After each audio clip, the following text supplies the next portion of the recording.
Sud Radio, en direct du Festival Off d'Avignon, les trésors de la vallée du Rhône.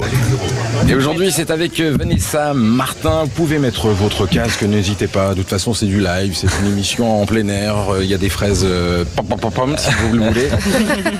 Tu connaissais pas les fraises pom? Non, mais maintenant, oui, c'est vrai, ça fait sens maintenant. Vanessa, vous n'êtes pas très loin d'Avignon. Oui, enfin 1h30 de route quand même. Et c'est pas très loin, c'est quoi? C'est 1h30. 1h30. Elle vient de le dire, mais...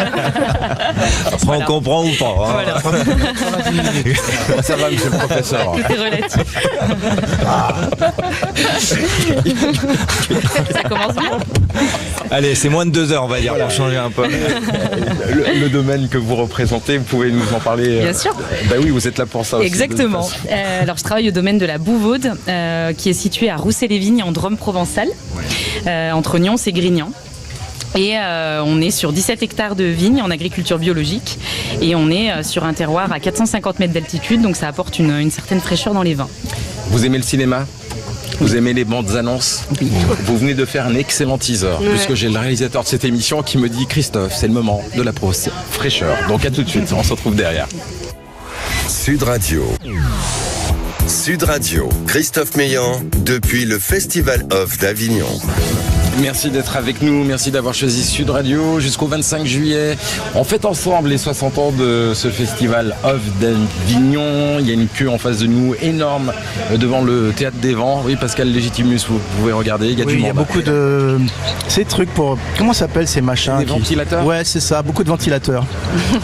Ouais, c'est très bien. Vanessa Martin, oui. Donc toujours à 1h30 d'Avignon. Toujours 1h30. Au domaine de la Bouvaude. Bouvaude. Et pouvez-nous parler un petit peu de ce domaine? Ouais.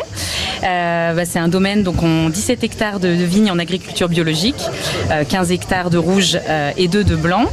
On a différentes cuvées. Ce qui est la plus représentative de notre domaine, c'est sur Côte-du-Rhône, village Rousset-les-Vignes. C'est une appellation très confidentielle, 20 hectares de production, et nous on est sur 17, donc on est quasiment sur de la confidentialité. On fait une cuvée éole en blanc, Vionnier, Roussanne, Marsanne, 2 cuvées en rouge, la Reine et l'Archipel, avec les cépages typiques de la vallée du Rhône. Et toujours à boire avec modération. Tout à fait.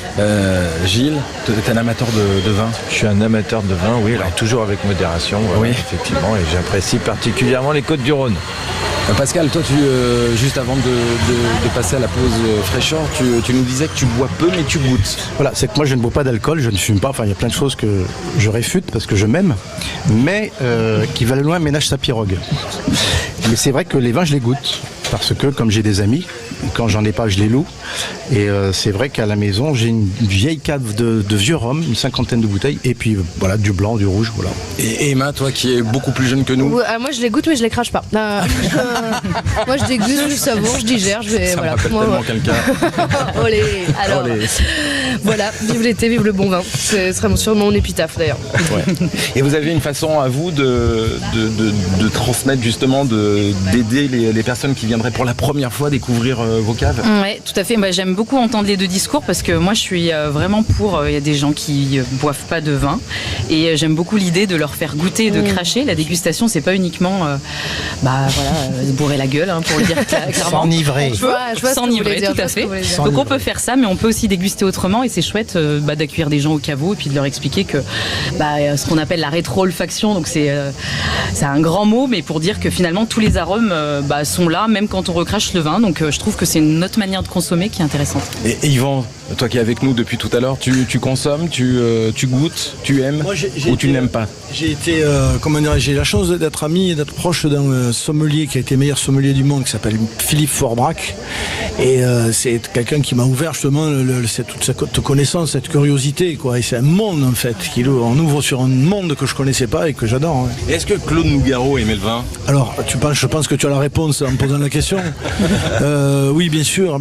Et puis il aimait ensuite cet état d'être enivré, quoi. Tu vois, qui est propice pour la création, pour l'écriture, comme beaucoup d'auteurs, comme beaucoup de poètes. Tu vois, cet état un petit peu, émoustillé. On n'est pas à l'abri du voyage, quoi. Exactement. Et Emma, toi, tu as une discipline sur scène avant le festival, c'est-à-dire que tu te prépares physiquement? Non, j'essaye de rien faire. Enfin, alors pas dans le sens faire rien, mais j'essaye de de pas avoir de petits rituels et tout, parce que sinon je pète un câble. Il y a une période où je me disais il faut que je boive 5 gorgées d'eau avant de monter sur scène et que je fasse 30 secondes de gainage. C'est absurde. Jamais réussi à tenir les 30 secondes en plus. Donc j'essaye de... Ouais, je parlais de gainage. Mais non, j'essaye de fuir un peu les petits rituels, sinon je crois que je deviens une folle dingue. Gilles, moi, tu te prépares comment? Je me prépare, je passe beaucoup de temps aux toilettes, Oui. voilà, stressé, je suis très traqueux, Ouais. je suis très traqueux. Pascal, tu Il est l'as encore sponsorisé par Pampers, c'est Voilà, ça son problème. Moi, ce que j'aime, effectivement, ne rien faire, mais en même temps, s'il y a des potes qui viennent et on joue aux cartes et on discute, c'est-à-dire qu'ils m'emmènent ailleurs de la concentration du spectacle, c'est plutôt pas mal. Sinon, on est traqueur parce qu'on a peur de faillir. Mais bon, ça, c'est beaucoup de travail, bien sûr. Yvan, Moi, Pascal le sait, je joue de la trompette et c'est mon instrument maternel qui me régule. C'est-à-dire que si je suis trop speed, je joue à la trompette un truc qui me rend cool. Et si je trouve cool, je joue un truc qui me rend speed. C'est une régulation trompettistique. et vous, Vanessa, avant de découvrir... Je vide la cave et après... C'est souvent plus ça. Non, pareil, la respiration, je pense que c'est toujours important avant de parler à des gens, tout ça. Mais je suis pas sûre que le trac passe au fur et à mesure des années. Moi, on m'avait dit qu'en vieillissant, je stresserais moins. Et Oui. Ah ouais, c'est pour ça que ça fait plaisir de voir des Mais artistes. il faut pas qu'il passe. C'est important le track. Ah ouais. Est-ce que dans votre domaine, vous organisez des soirées à thème? Oui, tout à fait. Pour la 6e année consécutive, on organise un parcours nocturne de 2 km dans les vignes qui s'appelle Entre Vignes et Lumière. Donc c'est vraiment un parcours familial. Les gens viennent au domaine, ils prennent un petit verre de bienvenue et après on les équipe d'un audio guide et ils partent dans les vignes pendant 2 C'est km. bientôt là, il y a des places. Tout à fait. Et vous êtes les bienvenus. C'est du 2 juillet au 5 septembre, tous les soirs à la tombée de la nuit. Et c'est vraiment un moment hors du temps qui est assez incroyable. Ouais. Vous nous rappelez où vous êtes précisément? Ouais, à Roussé-les-Vignes, dans la Drôme provençale, entre Nyons et Grignan. À combien de kilomètres? Je sais pas, mais à 1h30 de route à Avignon.